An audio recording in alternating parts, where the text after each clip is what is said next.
And welcome, sports fans, to today's Roundtable. Sports Roundtable today after a very busy 2018, first week of 2018, especially in high school basketball, and quite a few surprises this week that we got in high school basketball to begin 2018, and we'll be going over those matchups here momentarily. But glad you joined us for today's Roundtable, and be sure to catch us every Saturday morning right here on Channel 21 on your New Wave Cable, also at yhctv.com, and even our Facebook Live out there for our Facebook viewers. So, as we said, quite a shocking couple of games from last night we're going to get to, and also get into some girls basketball that's taking place over the last few days, and look ahead this next week in our broadcast schedule right here on YHC. More games to come, as we've already brought you the 26 games of the Bloomfield Christmas Tournament, and got underway with 3 games earlier this week, and continuing on for the remainder of this basketball season. So let's go ahead and take a look at some of the games from last night in the area, and in the game that we brought to you live last night here on YHC. It was Advance over Bernie 59-55 in that Stoddard County Conference matchup. And what a game that was, going into overtime. Had to go to overtime to settle this one last night in Bernie, and quite a game that was last night between the Advance Hornets and the Bernie Mules. And I won't spoil it for the overtime and what sent it into overtime, but let's go ahead and move into the games from last night. Taking a look here.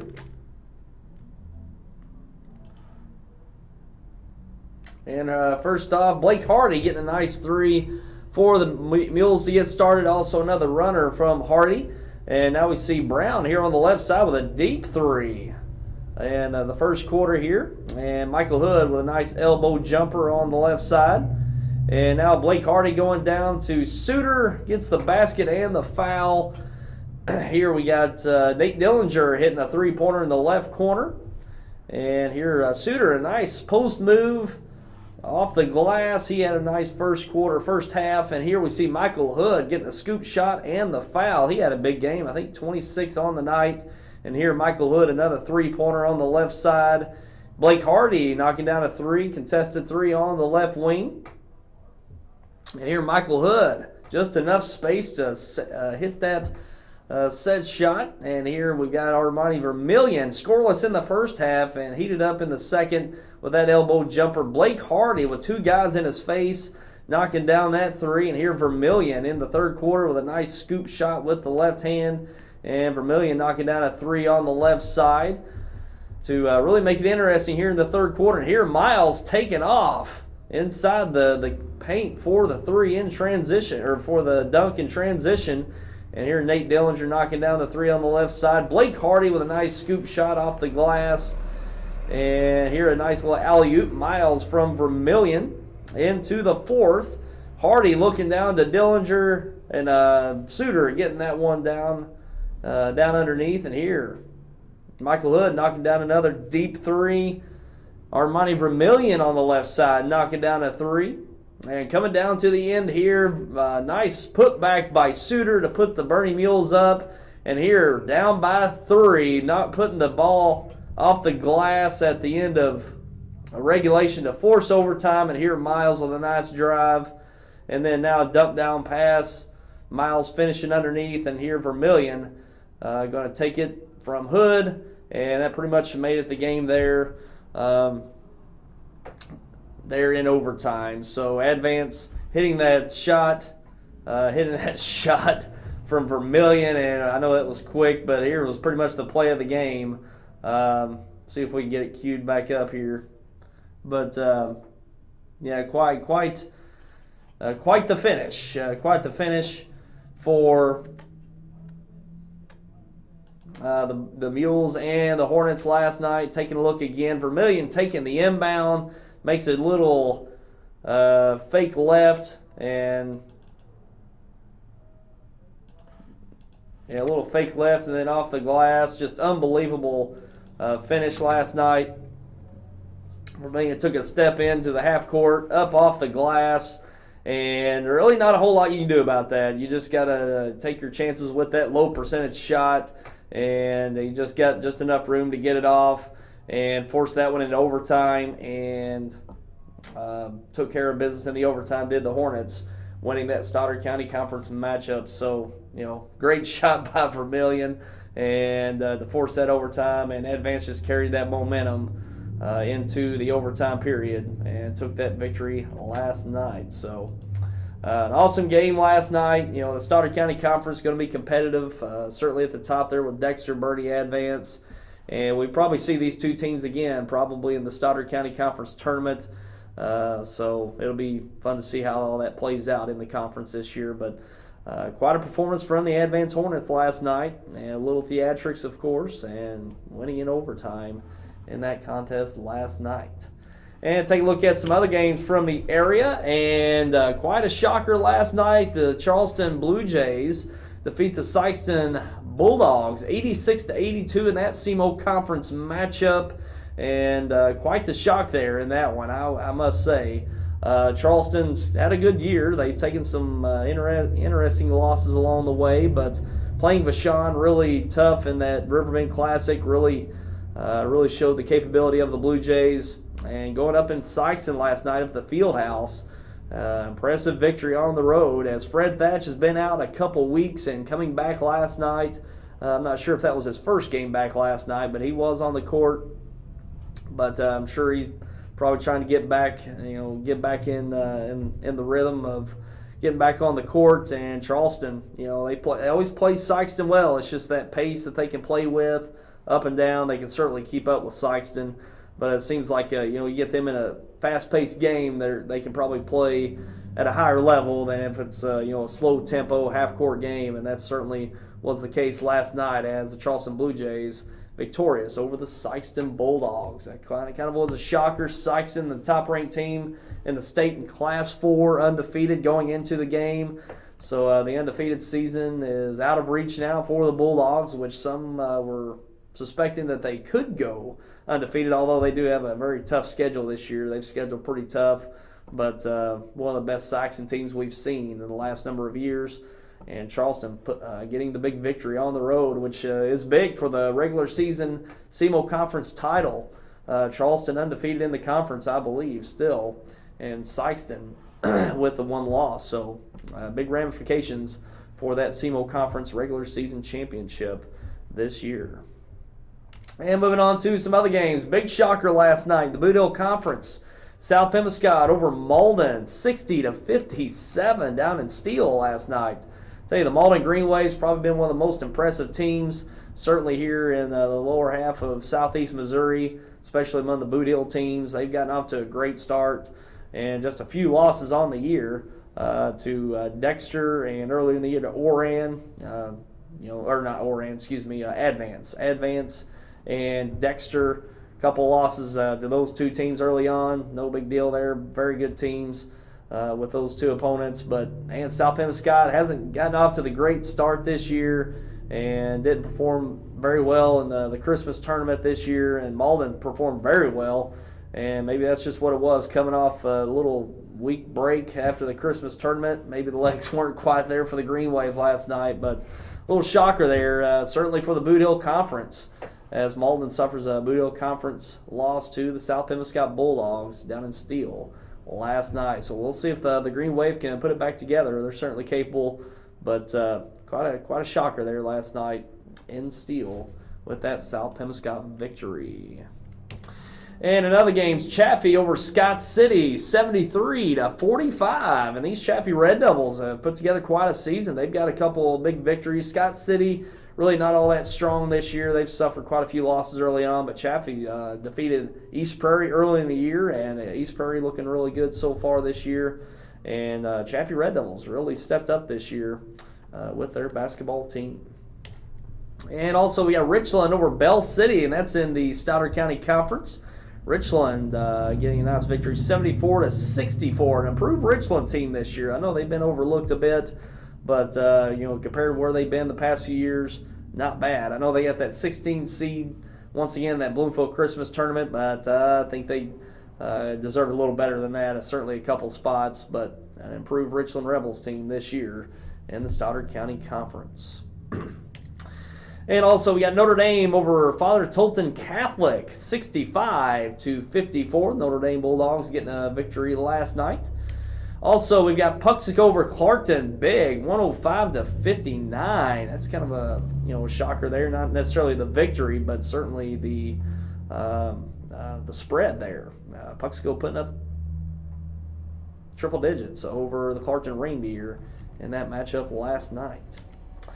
Dexter over Woodland in the Stoddard County Conference, 65-23. Dexter continuing their momentum from the Christmas tournament, and got a couple more Stoddard County Conference games next week, which we'll get to in a moment. And Duchesne over Saxony Lutheran, 77-66. Saxony Lutheran bringing back a pretty strong team once again this year, but taking one on the chin to Duchesne in that matchup last night. East Prairie over Bloomfield, 68-45, and East Prairie bouncing back from a loss to Risco from Thursday night. So they had a back-to-back Thursday and Friday night. They lost to Risco in a game that we brought to you live from Risco Thursday night, and East Prairie just really didn't come out from the jump. Risco jumped out and pretty much East Prairie trailed through pretty much all of that game, and just really couldn't get anything going offensively, but sure looks like they did last night against Bloomfield, getting that 23-point victory over the Wildcats in that Friday night matchup. Also got a Hayti over New Madrid County Central, 72-60. Nice victory for the Hayti Indians over New Madrid last night. And Campbell over Holcomb, 77-60. Jackson over Kennett, 76-52. SEMO Conference matchup there. Victory for the Jackson Indians. Also, we've got Oran over Meadow Heights, 74-51. Scott County Central over Oak Ridge, 89-78. Jackson over Webster Groves, now into girls basketball from the last few nights. Jackson over Webster Groves, 46-37. Doniphan over Alton, 68-60. Clearwater over Eminence, 65-64. Kelly over Advance, 64-31. Sykeston over Charleston in the SEMO Conference, 79-59. Poplar Bluff over Cape Central, also in the SEMO Conference, 57-51. Neelyville over Naylor, 72-41. Kennett over Malden in the Boot Hill Conference, 56-51. The Kennett Indians, Lady Indians over the Malden Lady Green Wave. South Pemiscot over Holcomb, 54-23. Notre Dame over Fredericktown, 62-16. East Prairie over Bloomfield, 46-18. Dexter over Farmington, 74-68. Saxony Lutheran over Oran, 68-36. Puxico over Scott County Central, 49-40. St. Vincent over Woodland, 38-36. Twin Rivers over Campbell, 58-23. And Chaffee over Valley Catholic, 47-43. And those are the girls basketball results from over the last few days, Thursday and Friday, in the area. And if you want to watch some replay of some high school basketball today and through the weekend, catch Advance and Bernie. You can watch that replay here on YHC Channel 21. That'll be Saturday today at noon and also at 6:30. And we'll also carry that Sunday at 3 and probably 9 p.m. On Sunday, 3 p.m. and 9 p.m. on Sunday, and here on Saturday at noon and 6:30. You can already go watch it on our website, yhctv.com. It's available there, as well as our Facebook page. No, we don't have it on Facebook. We didn't do a Facebook Live last night, but you can go to our website, yhctv.com, watch that on demand on our website online. Catch it here on Channel 21 here on Saturday and Sunday, Advance versus Bernie. A really good matchup going into overtime. Really enjoyed that from last night. And we're going to take our first break, and be back with more coming up. Talk about a little bit more about the stories from last night. Also, we'll get into our broadcast schedule that we've got coming up this week, and we'll be back with that coming up.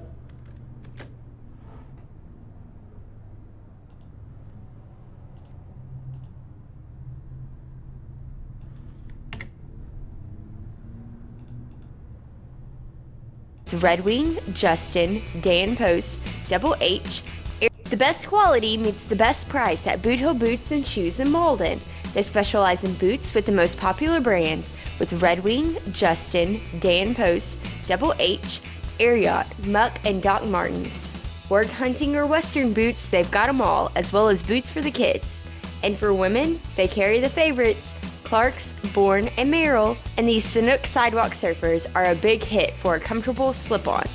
Come see us at Boot Hill Boots and Shoes, where we combine low price, great selection, and customer service to give you the best shopping experience. Why is Vision Source Dexter Family Eye Care different? Our office is doctor-owned, and we view our patients as part of our family. Whether it is the latest in fashion eyewear, the newest contact lenses, or total eye health care, we have one simple vision: to help people see. Using the latest technology, our Vision Source doctors can prescribe the most accurate eyewear, contact lens, and detect early stages of diabetes, heart disease, and hypertension. Experience the most caring and personalized eye care in the area and visit us at Dexter Family Eye Care.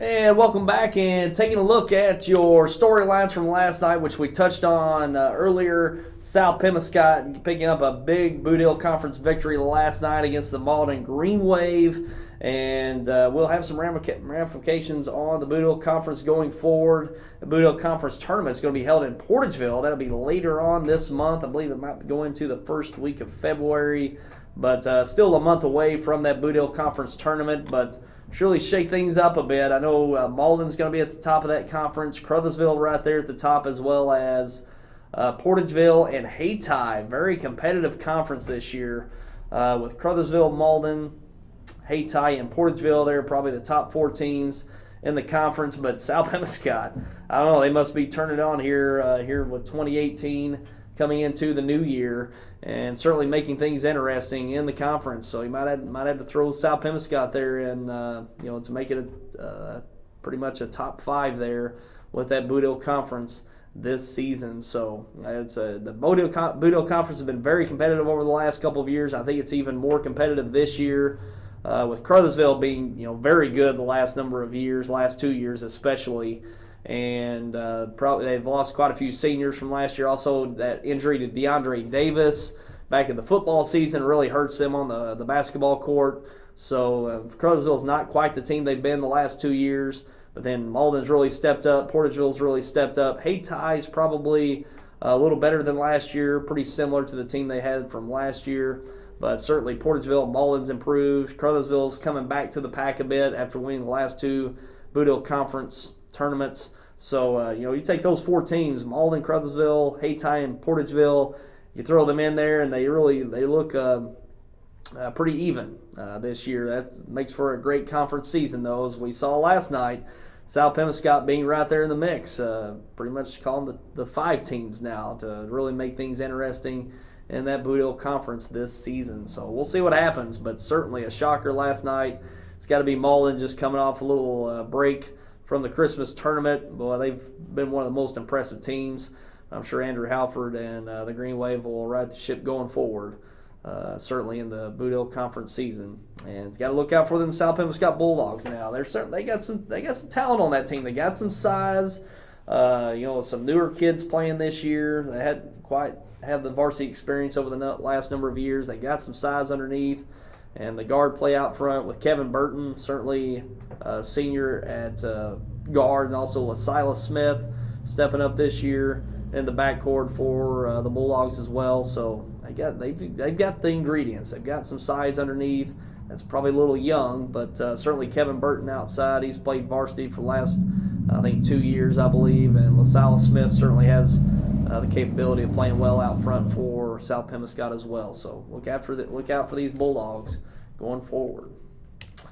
And also we mentioned that Armani Vermillion knocking down that half-court shot to force overtime in that game last night we brought to you, and they went on into overtime to defeat the Bernie Mules. And these Advance Hornets, they really impressed me last night. I haven't got to see them this year, but they lost quite a bit from last year's team, probably I think 3 starters from last year's team, I believe.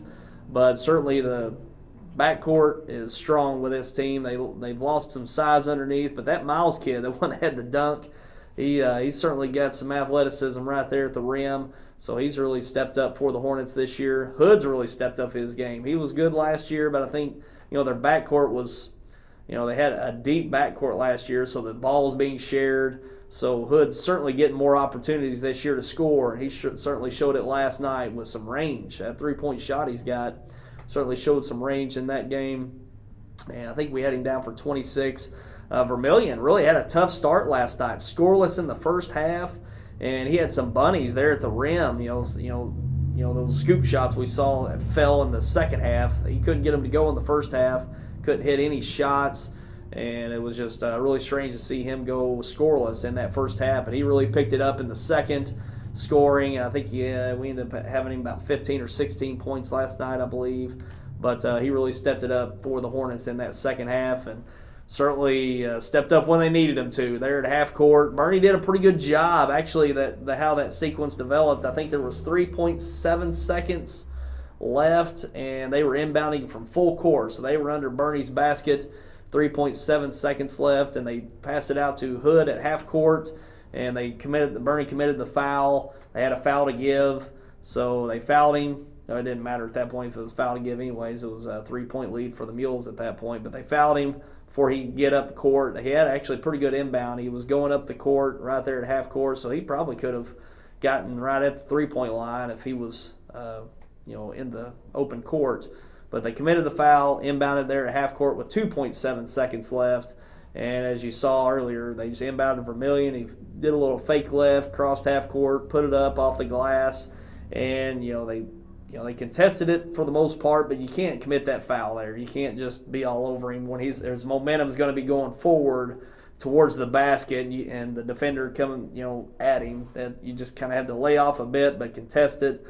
But just a great shot, memorable shot that went in and carried that momentum into overtime. Advance had all the momentum there, carried it into overtime. We got that victory on the road. And Advance really getting after it. And what was really the story last night, turnovers, big part of the game. Bernie had about 5 turnovers there in the fourth quarter, traveling violations that you really wouldn't expect out of Bernie, especially late in the game. Just a couple, about 3 or 4 traveling violations in the fourth quarter. Turned over, and that really opened the door for Advance to force that overtime. But the turnover battle, 24-11. Bernie had 24 turnovers last night.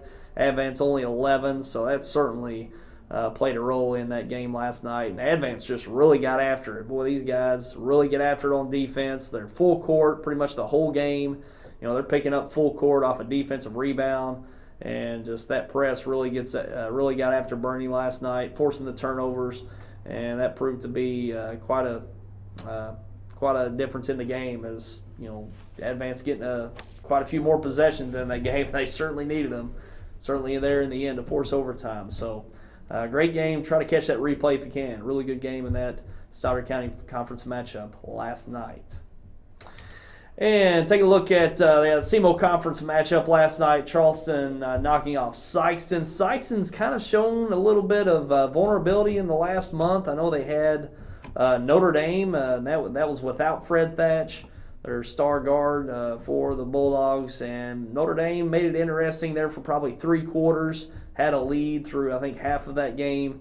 And Sykeston ended up pulling that out. So you can see where Sykeston might be ripe to take a loss. And Charleston went in there last night in that field house and took it from the Bulldogs, as Fred Thatch has made it back, as he's been out a few weeks. And the Charleston Blue Jays look good in that victory last night, and they're certainly capable. They took Vashon to the wire early in the Riverbend Classic this year. They did take a loss to Dexter in that SEMO Conference tournament. I believe they had may have had a starter out for that one, but certainly Charleston's had their stumbles this year so far, and got it back last night. And they always play well against Sykeston. I think that pace really helps them. Sykeston's an up-and-down team. They like to defend in the full court. Charleston the same way. So once they get playing with some open court and some transition, they can really get into a rhythm, as it showed last night. So Charleston looking good in the SEMO Conference. It's all, I would say, downhill from here, but there's still some teams out there to beat for the Blue Jays if they want to go for that outright SEMO Conference championship this year. But impressive victory for the Blue Jays last night. And those are pretty much the storylines from last night. But take a look at our broadcast schedule coming up this week. Let's take a look at the games that we'll be bringing to you here on YHC, which that's not the case there. But let's see here if we can get it brought up.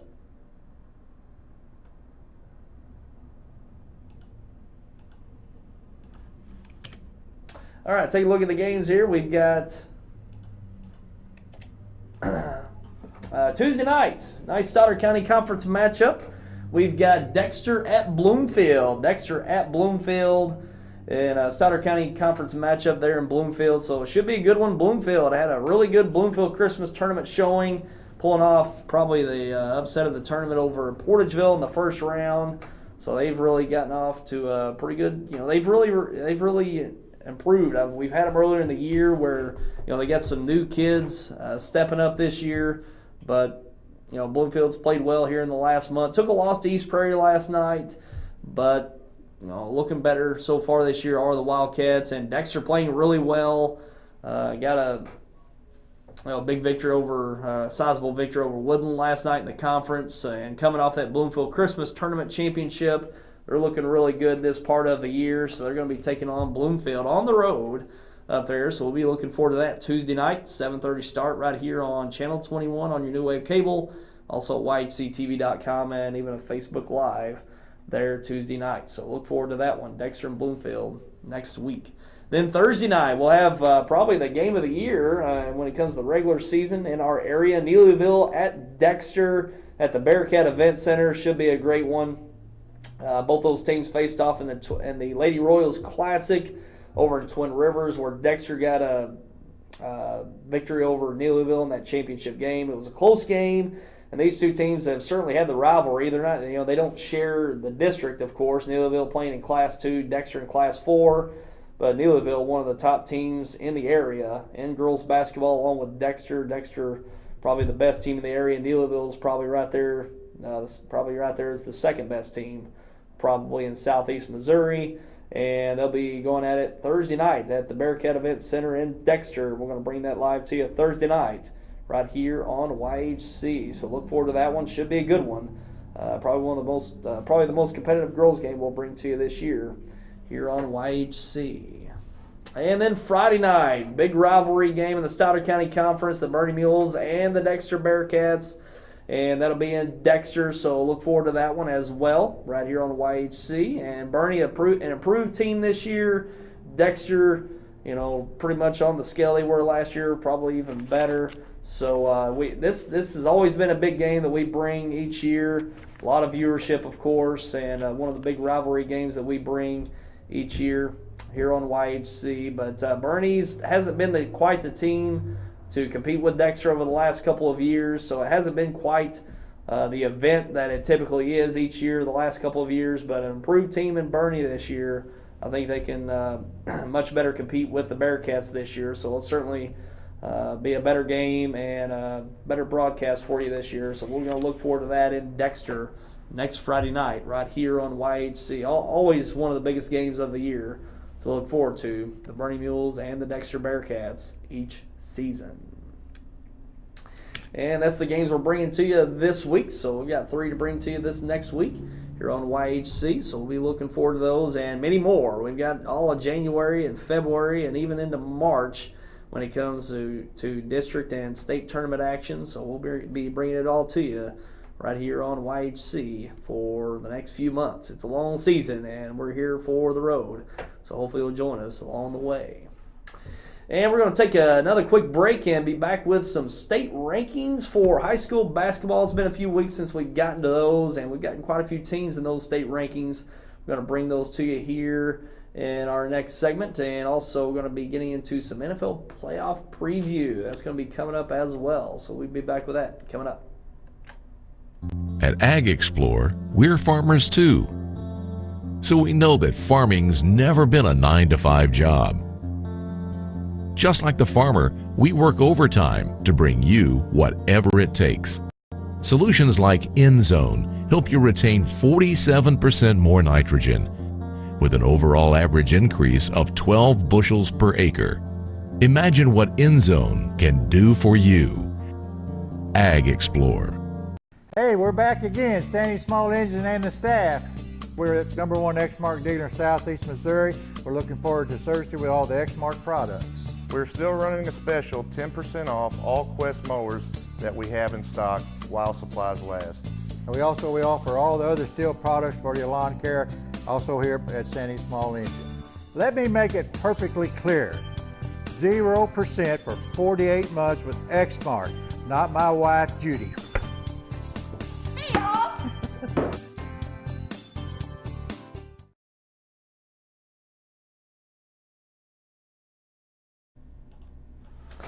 And welcome back, and now let's take a look at some state rankings for high school basketball coming into this week, so it won't reflect any of this week's games, but starting off with boys Class 1, the Advance Hornets coming in as #1 into this week in the state of Missouri in Class 1 as a state runner-up last year in Class 1 and coming back, losing a few players from last year's team. That's the impressive part. The Advance losing some 2 or 3 starters from last year's team, and really off to a great start, and #1 in the state at this point in Missouri in Class 1. And down the way, North Andrew, Walnut Grove, Dora, a little out west, Winston, Jamestown, Eminence, a little out west as well, Medville, Lakeland, and Halfway. So those are your Class 1 rankings for this week.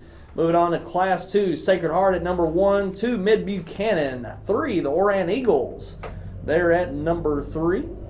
4, Milan, 5, Eugene, 6, Thayer, 7, Fayette, 8, Hartville, 9, Meadow Heights, and 10, Thomas Jefferson. So we're seeing 3 top 10 teams there from Southeast Missouri. Oran, the defending Class 2 state champions.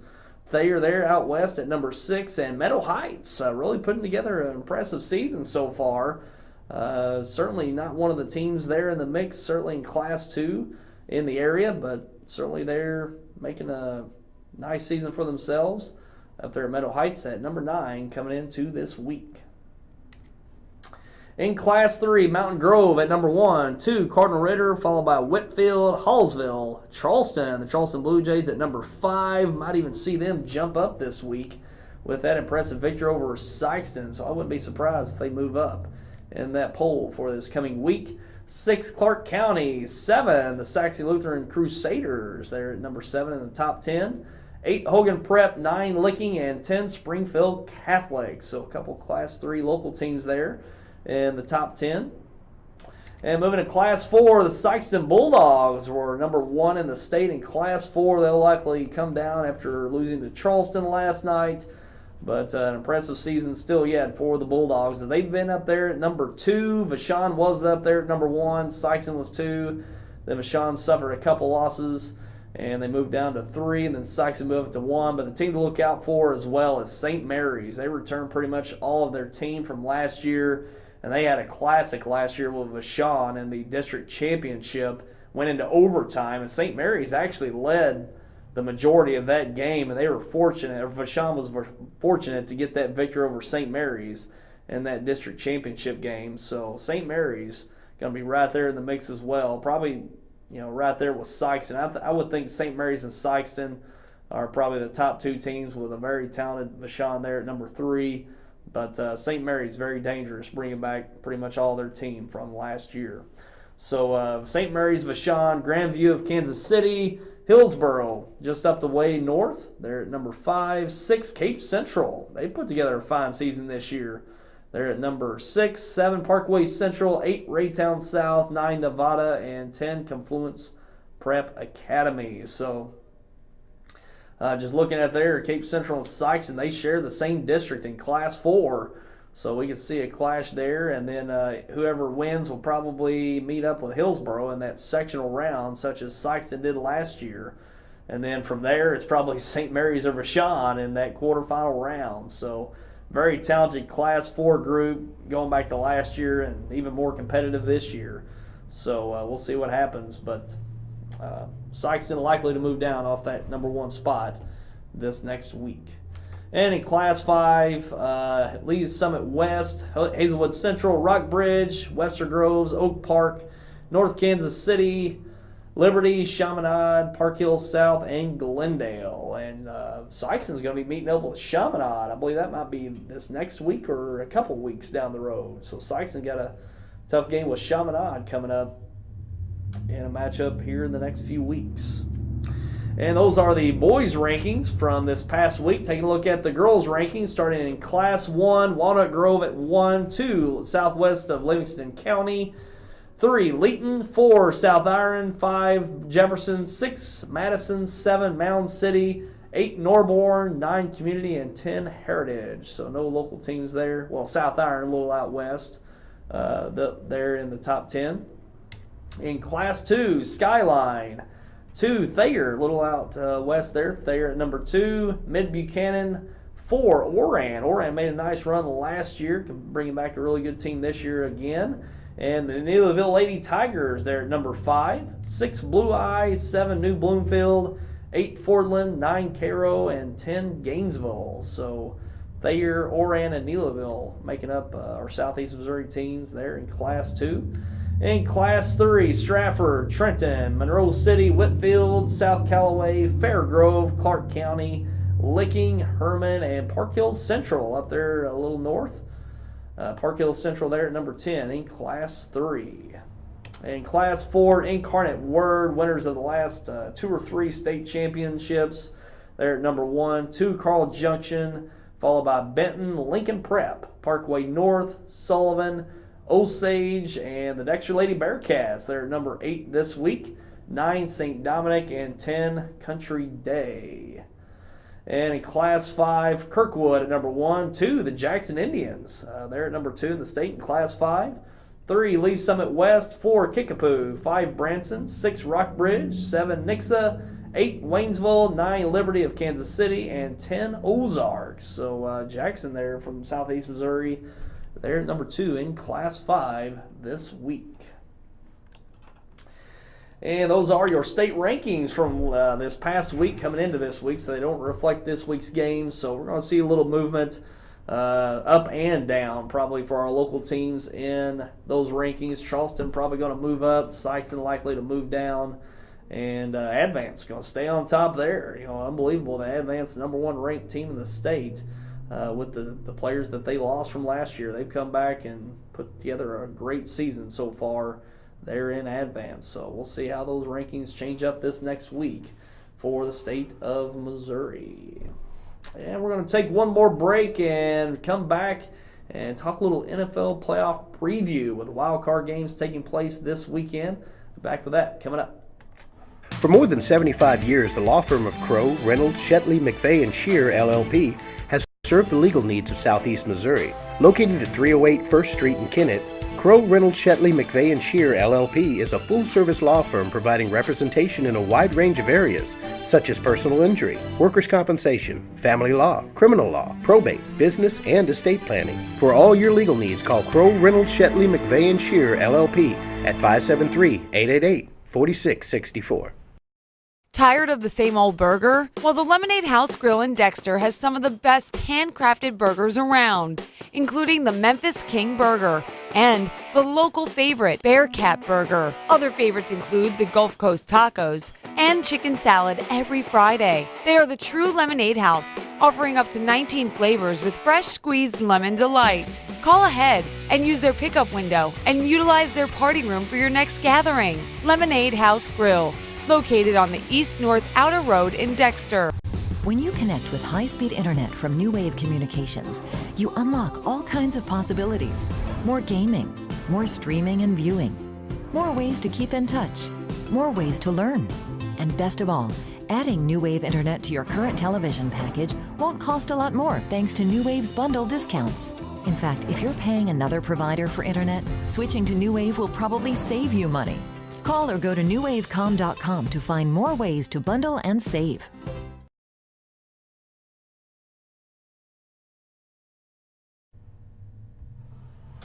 And welcome back, and we're going to wrap up our show today with a little NFL playoff preview as Wild Card Weekend gets underway today and Sunday for the 2 days this weekend.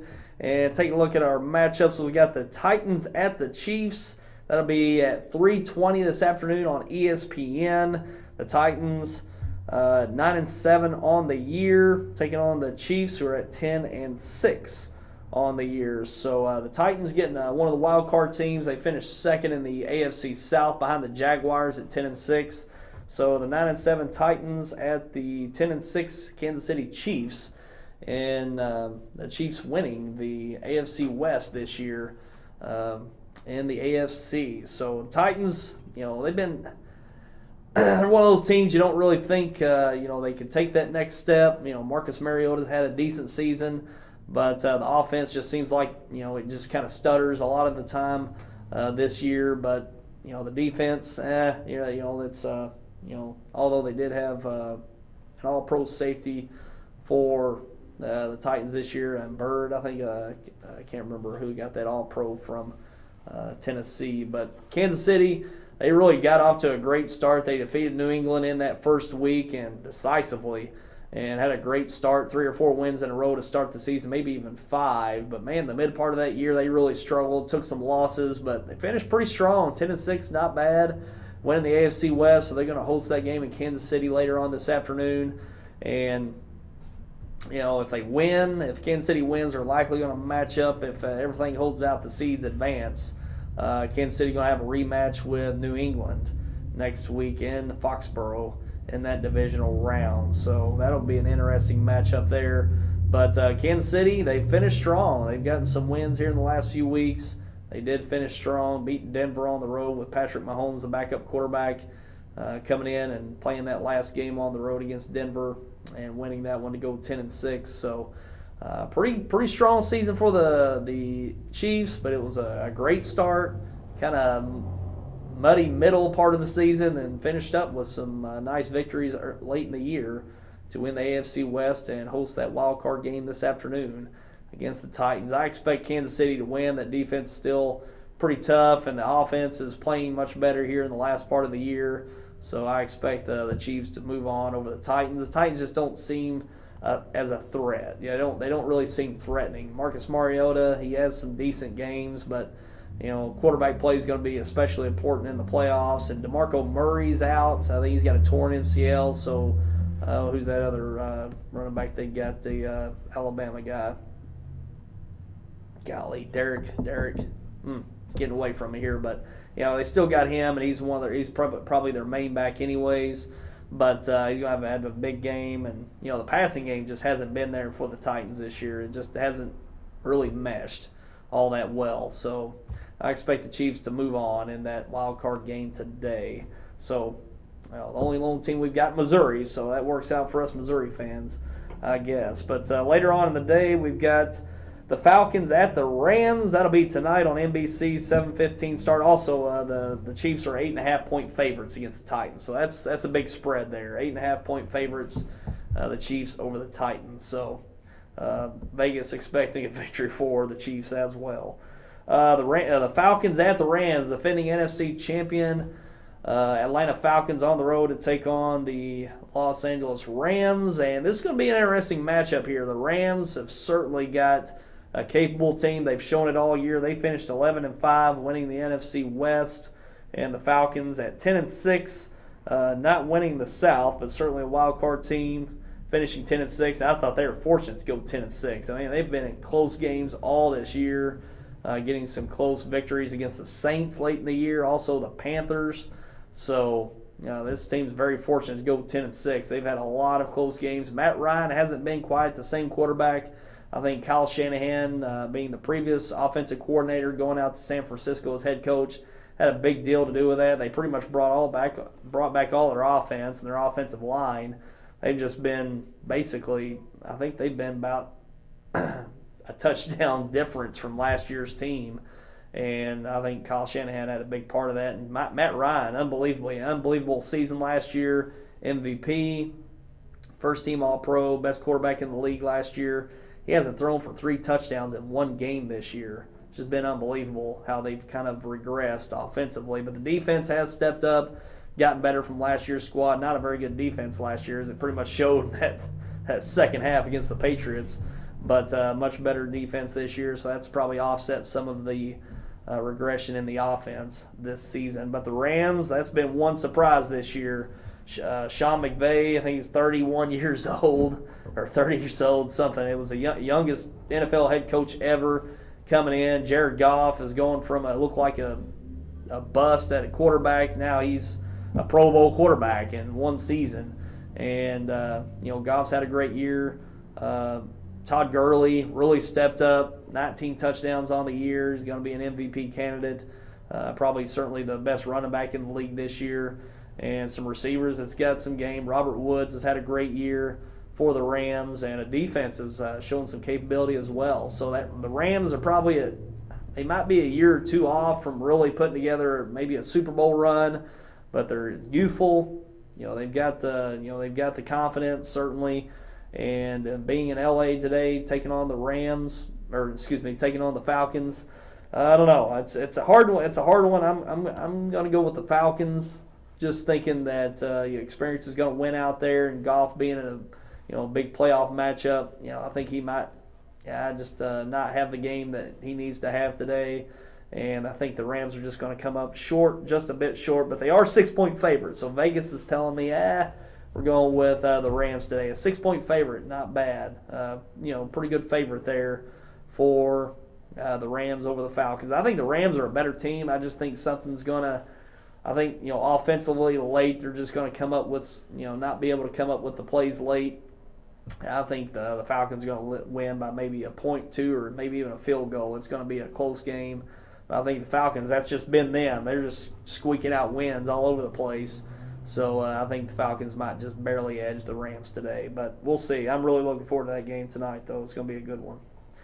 And tomorrow's games, Sunday afternoon, 12:05 start on CBS, will be the Bills and the Jaguars. The Bills, the wild card team out of the AFC East. We hardly ever see an AFC East team make the playoffs other than the Patriots, but that's the case this year. They squeak in with a 9-7 record from the Bills. They'll take on the 10-6 Jaguars, who won the AFC South this year, and they've really made a leap this year. Blake Bortles at quarterback's playing better, but he's not asked to do a whole lot more. Leonard Fournette, they've got the rookie running back. They're having them as their workhorse.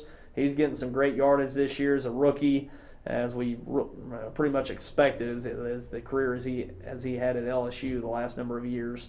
He had a great rookie year. Blake Bortles not asked to do as much in the passing game, so good balance there in the offense. And the defense, probably the best defense in the league the Jaguars have this year. They've made some great free agent acquisitions over the number of years. Jalen Ramsey, I think only in his second year, he's all-pro cornerback for the Jaguars in like his second year in the league. So he's really fortifying the perimeter defense there in the secondary for the Jaguars. And free agent acquisitions, Calais Campbell, I think he's an all-pro this year. And also Malik Jackson they got from Denver a couple years ago. He's really a great defensive tackle for the Jaguars. So that Jaguars defense is legit. But, can they put the whole game together offensively as well? That's always been the case with the Jaguars. But a 10-6 record, they're dangerous. So we'll see what happens. And Vegas has got an 8.5-point favorite for the Jaguars over the Bills. I think the Jaguars handle the Bills. The Bills, they don't really impress you all that much. They got a pretty good defense and a decent offense that doesn't really put up a lot of points. So I think the Jaguars defense is going to be able to stifle the Bills. I think Jacksonville is going to be pretty crazy with the first playoff team they've had in a number of years. I can't even remember the last time they had one. Maybe 96 year. That might be the last time they made the playoffs. I don't know, but it's been certainly a good while since the Jaguars have made the playoffs. But yeah, I expect the Jaguars to advance over the Bills. 8.5-point favorites. That'll be on CBS at 12:05 tomorrow on Sunday. Then the Panthers and the Saints, probably the game of the weekend. The NFC South has been stacked this year. The Saints, the Panthers, and the Falcons. Unbelievable year. As I believe the Saints won the NFC South. They're both 11-5. But the Saints have the tiebreaker, the 2 head-to-head victories over the Panthers for winning the NFC South. And the Panthers 0-2 against the Saints. Now they're on the road against the Saints, and Cam Newton's having an up-and-down year. He'll play great and then play awful the next week. And the Saints have really got a great running game and a much improved defense. And Drew Brees not having to do as much this year. He's always had to air it out, throw 5,000 yards a season. And not the case this year. His numbers are a little down, but the running game is up. Kamara and Ingram. Yeah, Ingram and Kamara do a great job in the backfield running the ball. And they got some great running game, good offensive line. Breeze still effective in the passing game, but just not having to put up the big numbers he's had to. So a little bit more of a ball control offense and from the Saints, which we haven't seen in a previous Saints teams, but a much improved defense makes them a tough route against any opponent.